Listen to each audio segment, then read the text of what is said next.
It is an ancient, archetypal story that has been passed from generation to generation since our earliest days.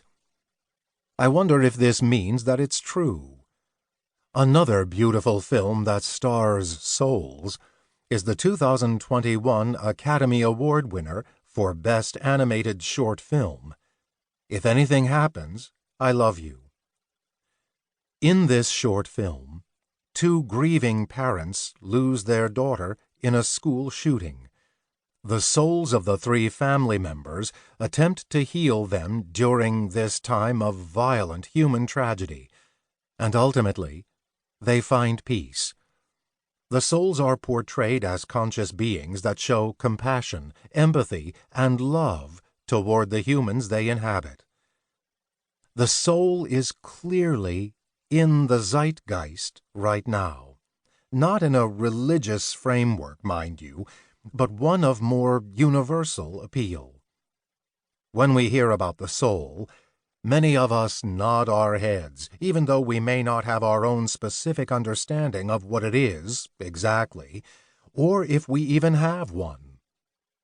When I bring up the soul to my patients, which is quite often, the usual response is sheepishness or indecision, as if to say, I know I should be paying more attention to this, but I'm not sure what to think.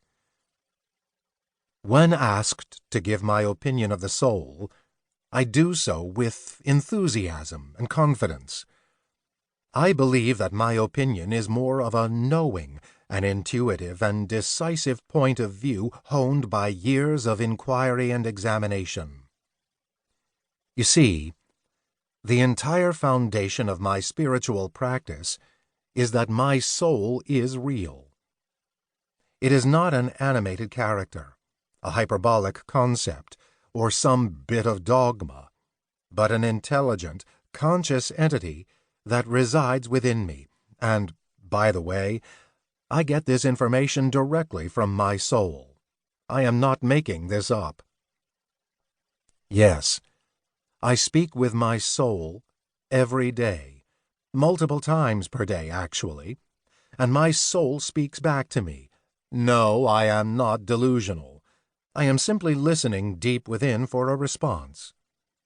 My soul communicates in the form of thoughts, feelings, inspired moments, intuitive perceptions, passionate energy, images in my mind, dreams, and compassion. Without this relationship, I would be a very different person, still lost, perhaps. Much of my life, prior to connecting with my soul, can be summed up as a whirlwind of confused, negative, and self-destructive patterns. My years were filled with criticism and resentment, as I believed that the world owed me something and no one was there to guide me through it. But now, I realize that my guide was always there. I had just turned my back on it, primarily because I doubted its existence. And when I found it again, everything changed. Swiss psychiatrist and psychoanalyst Carl Jung, 1875 to 1961, was arguably one of the most important figures in modern-day psychology. In his seminal writings, Jung devoted much of his time to explaining the soul. He believed that the soul was a conscious element in our psyche that promoted healing and offered direction.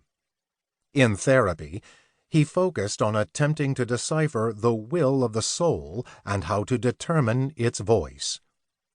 Jung stated, "Learn your theories as well as you can, but put them aside when you touch the miracle of the living soul."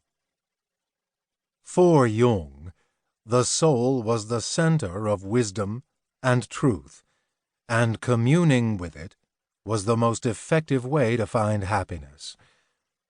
I credit my most transformative psychological growth to the recognition of my soul's benevolent purpose. Your soul is with you, always.